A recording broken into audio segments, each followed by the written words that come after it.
हाय दोस्तों, जय श्री राम, जय श्री कृष्णा, राधे राधे। हमारे भारत की धरती युगों युगों से योद्धाओं और भक्तों की जन्मभूमि रही है।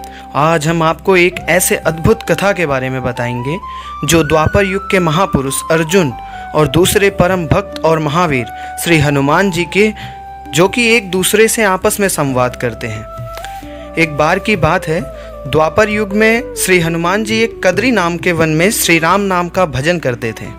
एक दिन श्री कृष्ण ने अर्जुन को कहा कि हमारे पूजन के लिए पुष्प ले आओ। अर्जुन जी पुष्प लेने के लिए कद्री नाम के वन में गए। वहाँ हनुमान जी श्री राम नाम का भजन करने में मग्न थे। अब अर्जुन जी थे कृष्ण के भक्त और हनुमान जी थे श्री राम के भक्त। अर्जुन जी कृष्ण नाम का कीर्तन करते करते वन में पहुँच गए और पुष्प तोड़ने लगे। तभी हनुमान जी ने उन्हें रोका और बोले कि बिना हमारी आज्ञा के आपने हमारे वन से पुष्प क्यों तोड़ लिया।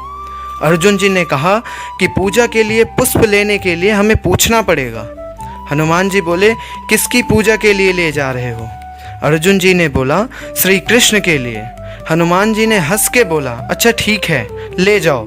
अर्जुन बोले, हंसे क्यों? हनुमान जी बोले, जिनके भगवान ही ऐसे हैं, ले जाओ ले जाओ, पुष्प ले जाओ, हमने तो सिर्फ सुना है। अर्जुन जी को गुस्सा आ गया। बोले कि तुम्हारे भगवान ही कौन खास है? समुद्र के पार जाना था, वानर भालुओं के हाथों पत्थर डलवाएं तब जाके समुद्र पार कर पाए। कितने खास हैं तुम्हारे भगवान? हनुमान जी बोले, तुम बना सकते हो पुल? अर्जुन जी बोले, हाँ। हनुमान जी बोले, आप पुल बनाओ और उस पर हम चढ़ेंगे, और पुल टूट गया तो? अर्जुन जी बोले, हम अपना शरीर त्याग देंगे, और अगर नहीं टूटा तो? हनुमान जी बोले, हमसे कुछ भी करवा लेना। अब अर्जुन जी अपने बाणों से पुल बना दिए और हनुमान जी अपना विशाल रूप धारण करिए, और जैसे ही पुल पर पैर रखा वैसे ही पुल टूट गया। अर्जुन जी तो हार गए थे। उन्होंने बोला, अब हम आत्महत्या करेंगे। हनुमान जी ने उन्हें समझाया, लेकिन वो नहीं मान रहे थे।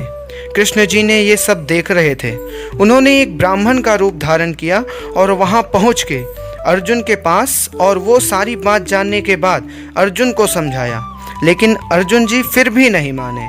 फिर ब्राह्मण ने कहा कि दो लोगों के बीच सर तो किसी तीसरे के सामने लगती है, तुम फिर से पुल बनाओ और हम देखें। अर्जुन जी ने उनकी बात मान के फिर से अपने धनुष बाण से एक पुल बनाया, और हनुमान जी फिर विशाल रूप धारण करके उस पर जैसे ही चढ़ने लगे वैसे ही श्री कृष्ण कछुए का रूप लेके पुल को अपने पीठ पे रख लिए और पुल नहीं टूटा। हनुमान जी समझ गए कि बस ये प्रभु की लीला है। हनुमान जी ने अपनी हार मानी और बोले, बताइए अर्जुन जी, अब हमें आपकी क्या बात माननी है? अर्जुन जी आज्ञा देने ही वाले थे कि भगवान ने बोला, रुको, अभी नहीं, कभी ज़रूरत पड़ने पर इन्हें आज्ञा दे देना। और कहा जाता है कि जब अर्जुन और कृष्ण महाभारत की युद्ध के लिए जाने लगे तब भगवान ने कहा, अर्जुन अब हनुमान को बुलाओ। अर्जुन और भगवान हनुमान जी को बुलाने गए तो हनुमान जी ने कहा कि हम दो शर्तों पर ही जाएंगे। बोले, पहली शर्त, हम भगवान के चरणों में बैठेंगे। भगवान ने कहा कि नहीं, तुम इस बार हमारे ऊपर बैठोगे, ना कि चरणों में। हनुमान जी ने कहा, दूसरी शर्त, हमें युद्ध के बीच बीच में कथा सुनाते रहना है, क्योंकि त्रेता युग में भगवान हमें युद्ध के बीच बीच में कथा सुनाते रहते थे। कृष्ण जी ने वचन दिया कि हम तुम्हें कथा सुनाएंगे।